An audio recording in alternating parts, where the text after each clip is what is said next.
Hey everybody, this is Perch. I want to talk about conflict for a moment and why conflict is so important in the superhero genre. But it's not just the superhero genre. You can also do this for the horror movie genre, for even slice of life genre. One of the problems we have with modern storytelling, and I've speculated a lot of reasons, and I'm being honest with you here, I don't believe that I completely know the answer as to why things have gone the way they've gone. I've speculated that it's pay, that you're just not putting enough money on the table to make it worthwhile for people to really invest to do this properly, or to attract talent that really knows what they're doing. I've called it laziness, a place where, hey, if you're being given almost no commitment from the publisher to, write a good book or do a good book, why should you give commitment back in return? Or maybe, and it goes back to price, your amount has fallen so low that you really don't have a lot of time or energy to put into things, and so you take the easy route. And by the way, on that one, if you think that, well, that's just crazy fantasy talk, I'll point you to Eric Larson, who basically told inkers to set a timer on the page and, don't go past that timer. It doesn't really matter whether you think the job is done or whether, it's possible. I'll be generous here. It's possible he was trying to send a message that people should hone their craft to become quick at what they do. In that case, okay, I took a fine art class in college at one point, and the basic idea was they'd put an object on the table, and sometimes a human, a person would come in and model.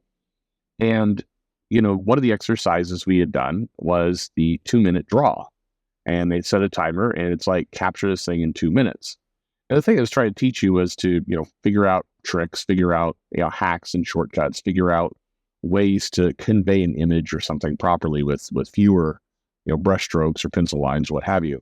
But anyway, but putting that aside, I've speculated a lot on why things are the way they are, but for the moment, let's talk about the problem itself. And in this case, we're going to use everyone's favorite punching bag, Captain Marvel and Miss Marvel. Captain Marvel is a character that Marvel/Disney would really, really like to be popular. And they would really like it to be popular because, one, they like money. And two, they would really like to get out of this idea that comic books or our superhero movies are for boys. And so a strong female superhero character is something they believe they can have appeal to girls. Now, I'll pause here by saying that still may be a bit of a lost cause, because whether you're appealing to boys or girls, humans are a lot more complicated than that. You're going to have, different things appeal to different people. My older daughter loves manga, and in particular loves the horror genre of manga, and and has liked superhero comics in the past, likes My Hero Academia, likes One Piece. My younger daughter likes Barbie and likes things like that. And some of it we chalked up, my wife and I, to just the age difference. But as they're getting older, it's clear there's a difference in interest and likes. If I try and get my younger daughter into even really good comics when she's older, like Dark Knight Returns or Watchmen or Born Again, things like that, it's not going to take with her. It absolutely is with my older daughter. It's just interest. So I think if you're going out on the premise that, hey, we're going to make things that girls like, so put a woman in it, I think you're off to a very, very dubious start. I don't think that's going to work. But be that as it may. We look at those characters. You look at Captain Marvel, and first off, forgetting the audience, whether it's a boy or a girl or man or woman or whatever the gender is, what's going to make that hero popular is if that hero is relatable, either by who they are or what they do or what they like or the fact that they have conflict. When we say relatable, it doesn't mean like Captain Marvel likes donuts and I like donuts. I mean more like Captain Marvel struggles through something and eventually succeeds. And when you watch movies, whatever it is, an adventure movie, a superhero movie, a horror movie, any kind of genre, there's a dopamine hit you get with success. They tested this on, of all things, cooking shows on the Food Network, and they found that, when you have like the Iron Chef or contest-like shows, and you build it up, like who's going to win, and the way these shows are edited is designed to show that the winner is struggling at different times. This is a cooking show, mind you.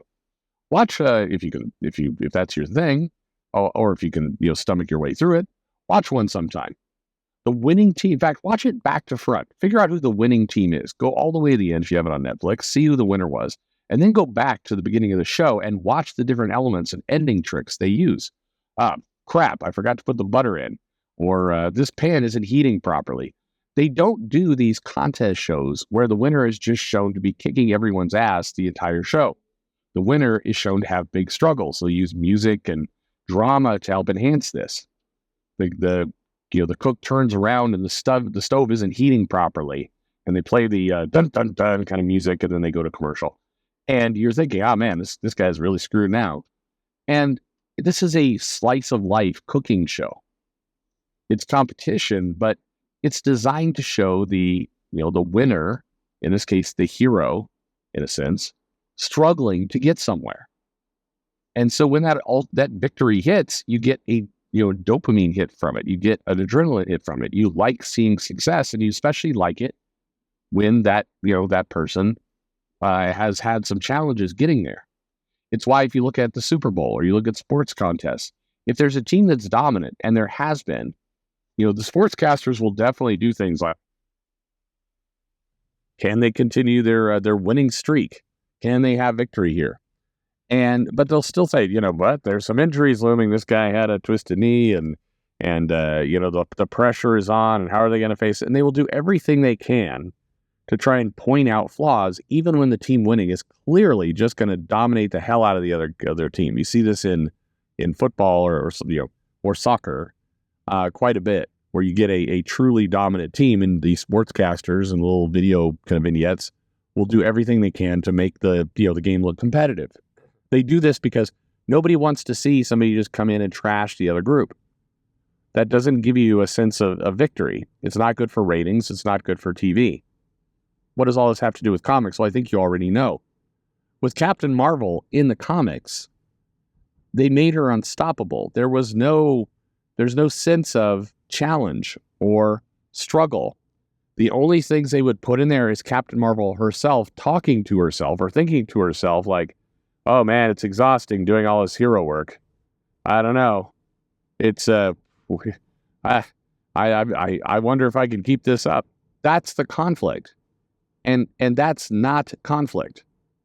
You look at that She-Hulk show that came out, and the funny part was they tell you, the viewer, that, Jen is struggling with, men kind of whistling and wanting to bone her, and people taking credit for her accomplishments at work and all this kind of stuff. They tell you this at the end of the first episode. And throughout the entire show, that is a theme, including all the way at the end, where they have some dude bros who are like the big secret threat. They like secretly gather some of her blood, and they do these things where it's like, ooh, this is going to be a big threat. But the threat is never threatening. Jen handles all this with ease, both as She-Hulk and not. The only character who gives her any kind of challenge is Titania, and even there, it's not really a challenge. That character is just annoying in court.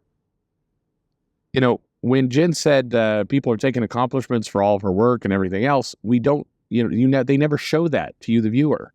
They just show her winning.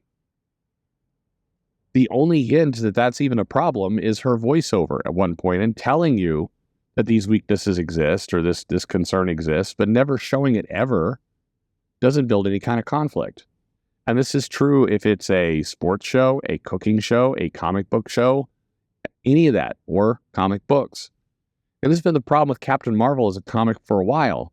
And the big fault of this is not Kelly Sue DeConnick or Kelly Thompson. It's Brian Michael Bendis, who decided that, hey, I'm going to do something with the character now.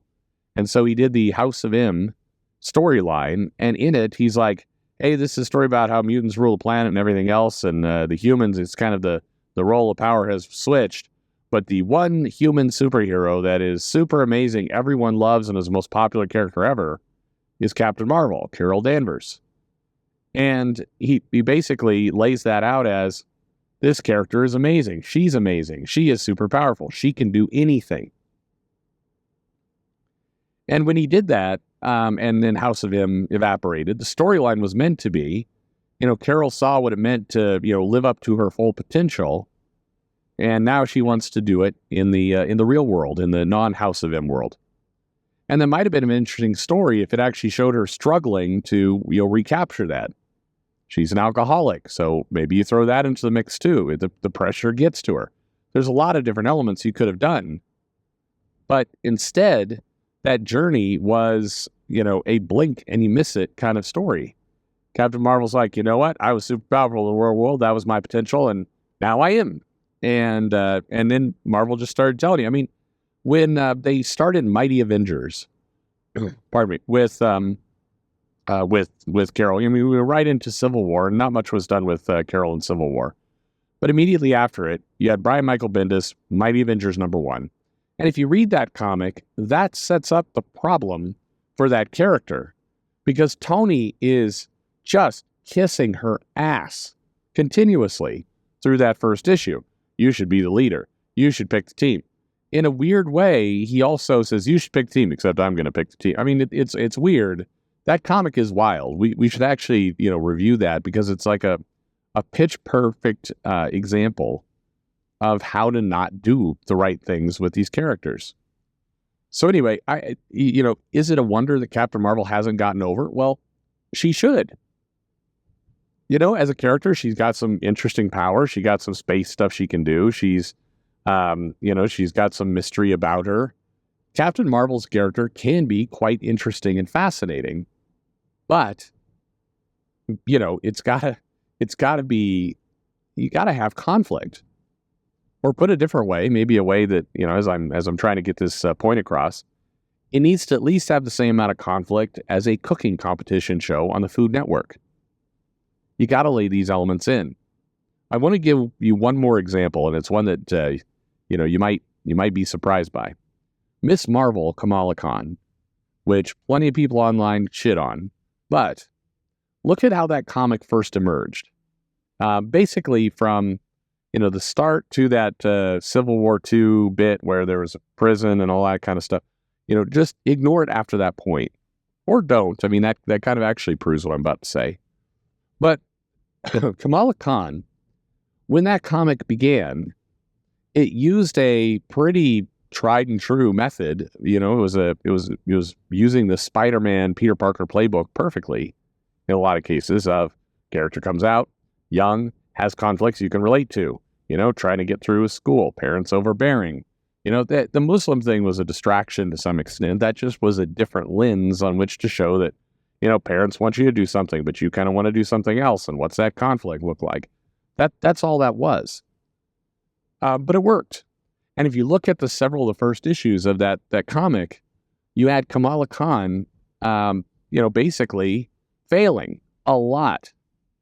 She was the enthusiastic. I can do anything. Oh wow, I'm meeting my heroes and all that kind of stuff. And definitely some of the tie-ins, like the one with Wolverine, was dumb. It wasn't well done.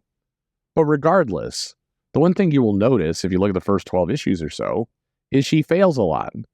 She's trying to get things done, and sometimes she fails in the superhero level. Sometimes she fails with friends. Sometimes she fails with her family. Sometimes all three.